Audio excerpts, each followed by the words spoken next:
Maniwala kayo sa akin. Magandang umaga po. So, kami po ay sa Wala yung 31, 31. matanong ko lamang po, ano po ang meron ngayon sa ating medical mission? Like last week, last Saturday, sa Bangbang kami nag-start ng medical mission. So ngayon naman, bumaba kami sa Rosario. So same din, check-up, doctors. Ngayon na nadagdagan namin siguro is for yung mata, yung optometrist. So, meron na kami dinagdag. At dinagdagan din namin ng mga doctors namin para mas mabilis ang proseso. And so far naman, ma'am, ilan na po mga residenteng natulungan natin estimate po sa buong Dito sa Rosario? sa buong Pasig po? So far, kasi last Saturday lang kami nag-start. So more or less 400 persons dun sa Bangbang. Here, we're expecting more or less the same din na mga 400 na dumating dito for this medical mission. Yan, para po sa inyo, ano po ang meron nyo? Malaking bagay po ba na nakakatulong po tayo sa ating residente? Yes, kasi parang may mga dumadating sa office namin na mga request for medication. So ang maganda, bumaba kami talaga para ma-check yung mga tao at ibigay yung mga gamot sila sa kanila. So ngayon, parang ibigay sa kanila at least 1 month worth of medication for them. Bakit po nyo ito sinasabi? Isang naging advocacy namin na kasi galing kami talaga sa walang-wala. At pinangako namin sa sarili namin na pag nagkaroon kami, mag-share kami at magbabahagi sa kapwa ng meron kami. Dahil ang dami pumunta sa office na humingi ng iba't ibang klase ng tulong, sabi namin, bakit hindi natin i-extend sa baba? At nakita namin nung bumaba kami, nung nakarang last Saturday sa Bambang, napakasaya, napakaganda. Kasi iba para pakiramdam ng bumababa ka, tinutulong mo dahil yung pa mga talagang walang-wala. Minsan parang takot silang lumapit sa office namin dahil parang kalila, parang hindi sila bagay doon na pumunta para magbigay man lang ng sulat ng request. So ngayon, kami ang bumababa sa kanila para sila ang tulungan namin sa ground. Kuya Carly, advocacy namin. Kuya Carly, ito ba yung para sa inyong dalawa kasi month of Ma'am, pasasalamat na lang po or masasabi niyo po mensahe po sa ating barangay hindi lang po. Last two. Kay Kapitan. Salamat sa sa pag-invite sa amin dito at talagang pinaunlakan niyo kagad yung aming request. Maraming salamat na makagawa kami ng marami pang mabuting bagay. Sa mga residente po, mamamayan na Sa mga taga-barangay kung gusto nyo magpa-check up, we're here till 12 o'clock. Masaya na pumunta kayo dito para ma-check up kayo. Alam nyo kung ano yung mga sakit. Kayo ng mga maintenance nyo na medication dito. May multivitamins din para sa mga bata, sa matanda. So everyone is welcome dito. Medical mission namin ngayon sa Rosario. Kuya and ate, ano po yung susunod niyo project? Susunod namin project. Actually, ang mga project talaga namin ngayon, Kasi tuloy-tuloy nga sa Saturday, basta may request, bababa kami para mamigay ang mga mission.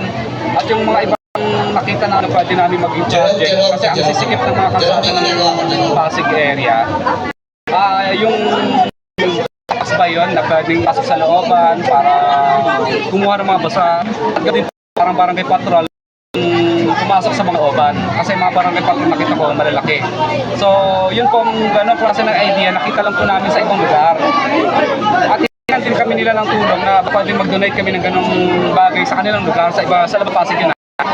Kaya sabi namin bakit hindi natin gawin sa Pasig yun, bakit sa iba kaya ibigyan, ba't sa Pasig hindi natin kaya ibigay? Sabi ko, ibigay natin sa Pasig to para magkaroon din ng Pasig, hindi lang sa ibang lugar.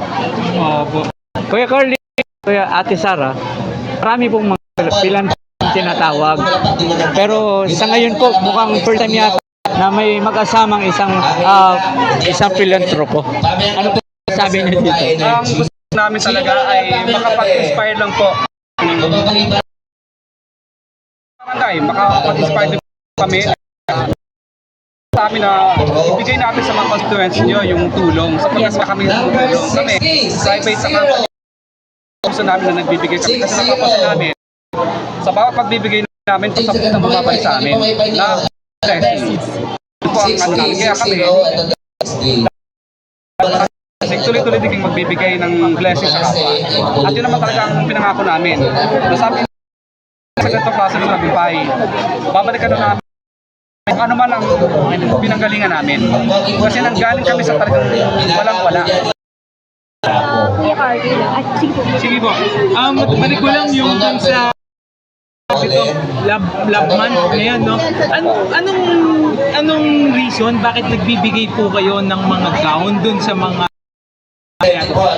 Kasi kami nung nag-start, wala ka talaga kami. So sa West lang talaga kami kinasal noong 2003. So nung medyo naging maganda buhay namin, nagpakambahan. Gusto ko maranasan din ng mga ibang brides namin kung paano ikasal na nakatrahe di bodo na ang yung pinaka-importanting tao ng araw na yon.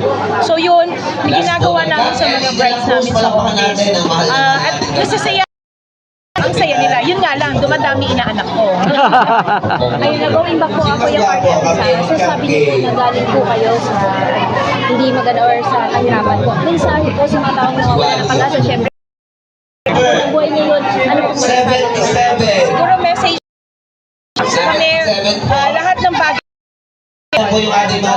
yung St. Gerard started kami na as a inspire na tulong kang mag-asawa.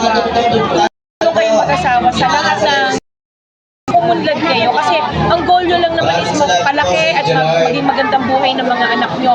So yun din yung goal namin bilang mag-asawa. At ito na yung natupod sa amin. Kaya kami, hindi yung nabigay sa amin. Nice po, salamatan po. Ang walang-wala ang hirap buhay. Huwag po kayo mawala ng pag-asa. Inspirasyon. Kami galing sa walang-wala. Yes. Pagdatos lang ng anak namin, pinangungutang pa namin. Nagkaroon kami ng property pero na-invent at nasanlaro namin. Talagang naging wala. Kaya ngayon, nang nagkaroon na kami, nais namin ibalik sa salamat na yon. Dahil unang-una kay Lord, kami ng ganito, at pinapangako namin na tulong kami sa iba. Pagbawi ni Lord ang blessing na binibigay niya. Amen. Nice po, Okay. salamatan po. Mga nice po, salamatan po. Salamata. Oo, nice po, salamatan. papasalamat ng event? Sa nangyaring event na to, magpapasalamat kami sa mga doktor sa event na to kasi hindi ganun kadali mag-conduct ng medical. Yung mga tumulong din sa amin para sa mga gamot. So, nagpapasalamat ako sa lahat. Tsaka sa mga tao na natutuwa ako na dumating at nagpa-check up. Kasi kung walang tao, wala rin magiging medical mission. So, maraming salamat sa lahat na nandito sa event na to. Pati si Kap Ellie De La Cruz, salamat sa pag-accommodate sa amin dito sa barangay niya. Go. Wait lang, may tanong pa kayo. Good sa tayong lahat. Last na lang po sa akin. Opo. Next na Sabado, may ano po iyon para makapaghanda yung mga gusto po. Actually, Monday. we won't be on Saturday kasi medyo may aasikasuhin. We moved it to Monday, yung sa June 17. Walang pasok kasi. So sana mga pasigian nyo sa barangay Bagong Ilog. Punta kayo. Mag-start kami ng 8 a.m. hanggang 12 o'clock. May mga doctors dito na para sa medical mission na to.